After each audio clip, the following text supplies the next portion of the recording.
सूरज की पहली किरण के साथ ही उन्हें बेड टी दी जाती है। 9 बजे नाश्ता और फिर रात का खाना भी मिलता है। उनके बूट रोज पॉलिश होते हैं और वर्दी पर प्रेस की जाती है। आप सोच रहे होंगे कि एक सेना के अफसर की दिनचर्या का हिस्सा हो सकता है, लेकिन ये जानकर आप हैरान रह जाएंगे कि हम जिनका जिक्र कर रहे हैं वो शहीद हो चुके हैं। इसके बाद भी उन्हें जीवित सैनिक की तरह सम्मान दिया जाता है। बाकायदा उनका मंदिर है जिसमें रोज पूजा अर्चना होती है। ऐसा भी कहा जाता है कि शहीद हो चुका है सैनिक आज भी चीन बॉर्डर पर पहरा देता है। एक ऐसा भारत माता का लाल जिसने अकेले ही 300 सैनिकों को मार डाला। लेकिन आपसे गुजारिश है कि आप एक सच्चे भारतीय की तरह इस वीडियो को पूरा देखिएगा, क्योंकि आखिर में आप हैरान रह जाएंगे। जसवंत सिंह का जन्म 19 अगस्त 1941 को गुमान सिंह रावत के घर में गांव बैरून पौड़ी गढ़वाल में हुआ था। 17 नवंबर 1962 में चीन सेना तवांग से आगे निकलते हुए अरुणाचल प्रदेश के नूरानांग पहुंच गई थी। उधर जसवंत सिंह 1000 फीट की ऊंचाई पर स्थित नूरानांग पोस्ट पर तैनात थे। चीन भारत के क्षेत्र पर कब्जा जमाना चाहता था। इस दौरान सेना की एक बटालियन को नूरानांग पुल की सुरक्षा के लिए तैनात किया गया था, लेकिन चीनी सेना भारतीय सेना पर हावी हो रही थी, जिसको देखते हुए भारतीय सेना ने गढ़वाल राइफल की 4थी बटालियन को वापस बुला लिया। उस समय इस बटालियन में शामिल जसवंत सिंह, गोपाल गुसाई और लांस नायक त्रिलोकी ऑर्डर न मानते हुए वापस नहीं लौटे। इस लड़ाई में गोपाल गुसाई और लांस नायक त्रिलोकी चीनी सैनिकों का बहादुरी से सामना करते हुए शहीद हो गए।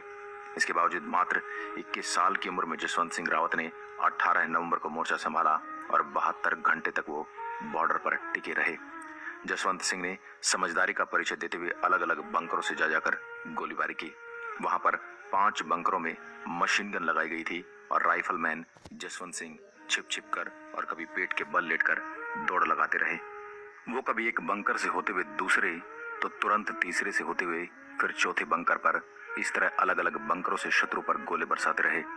अलग अलग बंकरों से गोलीबारी होने के कारण चीनी सेना ये समझ रही थी कि इन बंकरों में कई दर्जन भारतीय सैनिक उन पर गोली बरसा रहे हैं, लेकिन हकीकत कुछ और थी। इधर जसवंत सिंह को लग गया था कि अब मौत निश्चित है, इसलिए प्राण रहने तक मां भारती और तिरंगे की आन बचाए रखनी है। जितना भी गोला बारूद उपलब्ध था उसके खत्म होने तक उन्होंने चीनी को आगे नहीं बढ़ने दिया।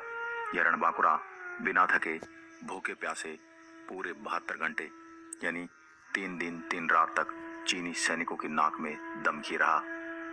जनरल सिंह ने अकेले ही चीनी सैनिकों को रोक कर रखा और विभिन्न चौकियों से करीब 300 चीनी सैनिकों को ढेर कर दिया।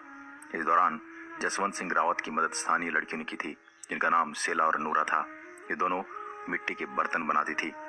लगातार चीनी सैनिकों को मारते मारते जसवंत सिंह बुरी तरह से घायल हो चुके थे। जब उन्होंने देखा कि अब चारों तरफ से घिर गए हैं, तो उन्होंने बची हुई आखिरी गोली खुद को मार ली।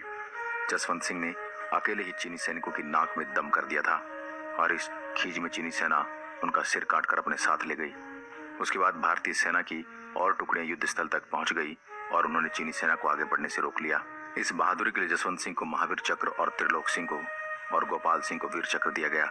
उधर उनकी बहादुरी से चीन इतना प्रभावित हुआ कि लड़ाई खत्म हो जाने के बाद उन्होंने शहीद जसवंत सिंह का सिर तो लौटाया ही, उनकी प्रतिमा बनवाकर भारतीय सैनिकों को भेंट भी की, जो आज भी उनके स्मारक में लगी हुई है।